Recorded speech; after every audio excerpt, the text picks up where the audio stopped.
Hello everyone, today I'm going to show you how to get Discord tag on your mobile device. Make sure to watch the video to the end, not to miss any important details, like and subscribe. The easiest way to get the Discord tag on your mobile device is to join this server right here, which we're going to leave in the description. This is going to be an invitation for the guild archive. Once you join in and verify your identity, scroll down until you see the tags/guild section. And from here, as you can see, there are all the different types of tags that you can install on your profile.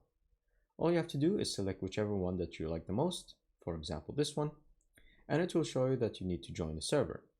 So simply join it, and then once you do, you're going to go back, and then from here you're going to go to the bottom right section where it says you, and then from here you're going to click on edit profile. Once you do that, you're going to scroll down until you see the server tag, and then from here you're going to check it and then select whichever tag you might like. And that's pretty much it. Very simple, very easy. Thank you guys for watching. See you next time. Bye bye.